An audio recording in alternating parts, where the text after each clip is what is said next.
नमस्कार दोस्तों, हम इस वक्त मौजूद हैं मनसे के नेता जिला अध्यक्ष हमारे भाई संदीप राणे साहब के कार्यालय में, जो कि मनसे की ओर से यहाँ से उम्मीदवार हैं।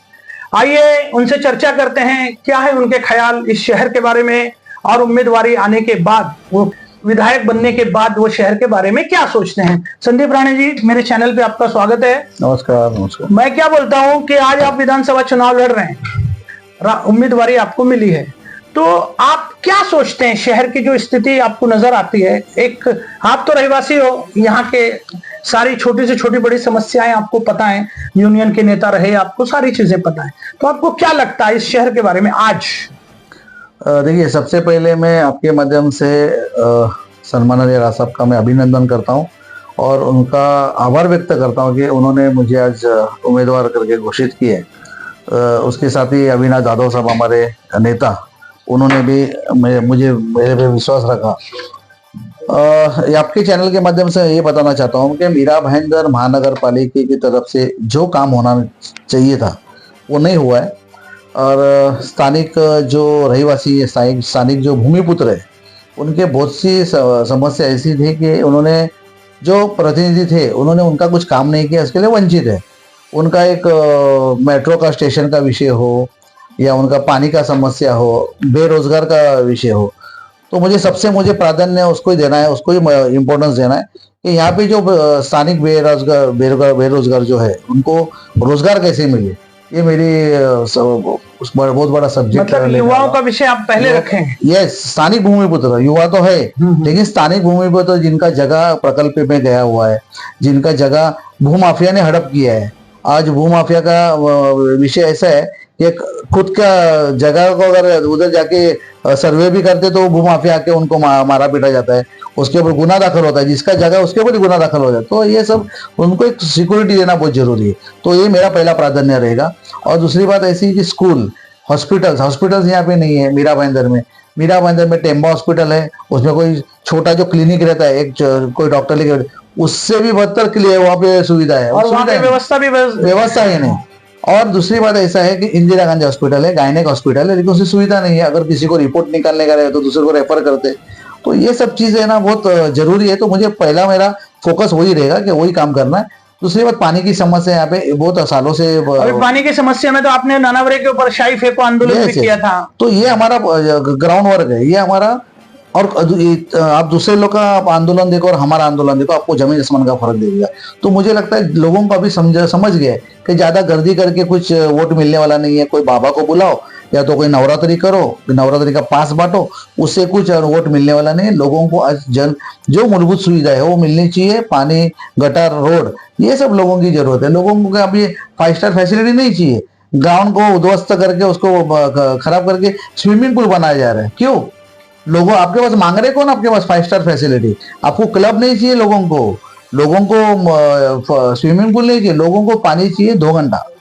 24 घंटा भी लोगों का अपेक्षा नहीं है कि पानी मिले, लेकिन 2 घंटा पानी। लेकिन आपने देखा बहुत सारे बड़े बड़े नेताओं ने तो यहाँ पर वो लगाए कि भाई 75 MLD में लाया, 95 MLD लाया, पानी है कहाँ? किधर है? मैं वही बोल रहा हूँ, जब भी सूर्या डैम से पानी आ रहा है तो बीच में उसका कुछ कनेक्शन तो नहीं हुआ है ना। ये भी इन्वेस्टिगेशन का विषय।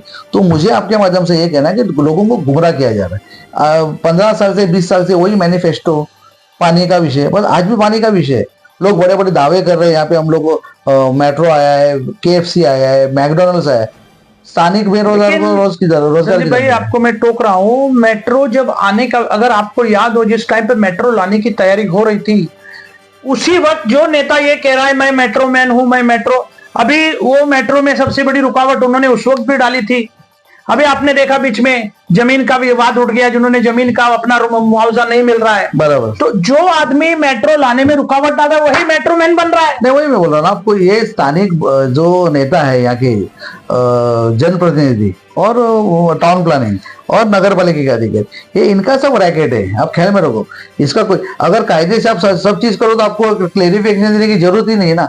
टाउन प्लानिंग के जो अधिकारी कुछ भ्रष्ट अधिकारी है, जो मीरा भाईंदर महानगर पालिका अधिकारी, इनका एक रैकेट है। और ये जो प्रतिनिधि जो है ना, इनको कौन चला रहे? अधिकारी लोग। अधिकारी जो है ना उनको चलाना चाहिए, लेकिन अभी जनप्रतिनिधि जो उनको चलाना चाहिए था, लेकिन उल्टा हो रहा है। करोड़ों का भ्रष्टाचार हो रहा है। मैं क्या बोल रहा हूँ, अभी आपके मनसे ने शहर में कुछ भी नहीं किया। लोग बीजेपी वाले एक बाबा ला रहे हैं, दूसरे गीता जैन विधायिका एक बाबा ला रही है, बीच में बड़े बड़े लोग डांडिया कर रहे हैं, ये करें। आपके मनसे ने ऐसा कुछ भी नहीं किया, तो आपसे लोग आकर्षित होंगे कैसा? लेकिन हम लोगों ने पानी का आंदोलन, अगर पानी का जैसा आंदोलन, रोड का आंदोलन किसने किया? टोल माफी किसने किया? टोल का आंदोलन किसने किया? अरे अभी तो सब क्रेडिट ले रहे हैं, ले रहे क्रेडिट, ढोल बजा रहे, बाजा बजा रहे। गुना किसके ऊपर दाखिल हुआ? गुना हमारे ऊपर दाखिल हुआ ना। आपको तो मालूम है, आप चैनल के माध्यम से अगर कवर किए रहेगा तो आपको मालूम रहेगा। गुना हम लोग ने लेके, हमारे बाल बच्चे के लिए हम लोग ने गुना नहीं लिया, हमने जनते के लिए गुना लिया है। और जनते को मालूम पड़ गया क्या सामान्य लोगों के लिए, जनते के लिए कौन है? महाराष्ट्र रमन सिन्हा है। बहुत लॉलीपॉप खाया अभी ये लोग ने, लोगों को, स्थानिक लोग को अभी समझ गया है कि लॉलीपॉप देने का काम ये लोग कर रहे हैं। लेकिन मैं आपको माध्यम से मैं कहता हूँ, नवरात्रि में बाबा के बीच ये लोगों ने करोड़ रुपया खर्चा किया है, कम से कम 20-25 करोड़ रुपए लोगों ने आज तक अभी तक खर्चा किया। लोगों को समझ गया, अरे भ्रष्टाचार का पैसा अपना ही पैसा, ये लोग बाबा बेबा बुलाने के लिए। लोगों को मालूम है, लोग अभी होशियार हो गए। देखो, लोग 5-10 साल पहले को लोग सोचते नहीं थे, भावनिक होते थे। अभी कोई भावनिक कुछ नहीं है। लोगों को मूलभूत सुविधा मिलनी चाहिए, पानी, गटर, रोड, जो भी उसकी मूलभूत सुविधा वो मिलना चाहिए। लोगों का अपेक्षा कुछ नहीं है किसी के पास, किसके घर पे राशन आवे नहीं उसका कोई, सब अपना अपना खा रहे घर पे। लेकिन मूलभूत जो सुविधा है, फिर जो रोड का, गटर का वो मिलना चाहिए लोगों के। वो लड़ने वाला आदमी चाहिए। ख्याल मेरे को, आप यहाँ पे एसी में बैठने वाला आदमी नहीं चाहिए, रोड से जुड़ा हुआ। कोई का भी नेता बैनर लगा रहे गणपति में आके, एसी का नेता यानी आप मुजफ्फर हुसैन की तरफ आपका इशारा तो नहीं है? आप जो पत्रकार, आप किसका भी नाम ले लो, आज गणपति नवरात्रि में बैनर लगने का चालू। इससे पहले नेता किधर थे? इससे पहले नेता किधर थे? नेता 5 साल कोई दिख ही नहीं रहा, कोई दिखा नहीं। आज दिख रहे, क्योंकि आज इलेक्शन है और उनको ऐसा लगता होगा कि बैनर लगा के गणपति आए तो गणपति का बैनर लगा के, नवरात्रि का बैनर लगा के, गरबा खिला के, महाराज को बुला के कोई वोट मिलने वाला नहीं है। लोग अपने अपने तरीके से बहुत होशियार है और अभी मैच्योर्ड हो गए। अभी पहले जैसा कुछ माहौल नहीं है। तो मुझे लगता है महाराष्ट्र में सेने का ये हमारा क्रेडिट हम लोग को जाता है, तो हम लोग को लोग मतदान करेंगे। हमारे चैनल के माध्यम से जनता से क्या अपील करना चाहेंगे? मैं स्थानिक जनता को, स्थानिक भूमिपुत्रों को आपके माध्यम से यही कहना चाहता हूँ कि अगर सतर्क नहीं रहे, ये मीरा भाईंदर का जो इलेक्शन है 145 का बात कर रहा हूं मैं, जितने भी राई, मोरवा, कोपरा, उत्तन, डंपिंग ग्राउंड का विषय अगर आपको करना है तो महाराष्ट्र सेना को उसकी उनके देना पड़ेगा। अगर आपने नहीं दिया, अभी ये बिल्डर लोग, जो एक भू माफिया, कोई रीडेवलपमेंट का बिल्डर उधर अगर आता है तो आपके गांव के जगह पे बड़ा बड़ा टावर खड़ा रहेगा। ये आपके माध्यम से मैं कह रहा हूँ। और आपको स्थलांतर होना पड़ेगा, बोईसर, पालघर, वो जगह पे आपका गांव बसाया जाएगा कायदे से। फिर उसका अगर कुछ भी अगर पाप अगर होता है तो अपने जो भावी पीढ़ी, जो आगे की पीढ़ी है, वो आपको जो बोलेंगे हमारे बाप दादा ने क्या पाप करके रखा था, हम लोग यहाँ पे आए। तो मुझे लगता है ये बहुत ही अच्छा निर्णय आपको लेना पड़ेगा ये इलेक्शन में।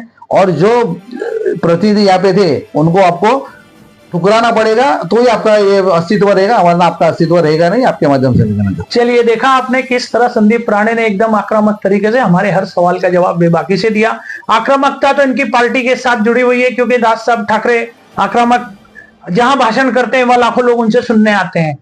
हमारे इस इंटरव्यू पर क्या है आपकी प्रतिक्रिया, क्या है आपकी राय, हमें कमेंट करके जरूर बताएं। क्या है आपकी राय संदीप राणे पर, यह भी जरूर बताएं। धन्यवाद। मैं राजू गोयल, आप देख रहे हैं अनमोल समाचार।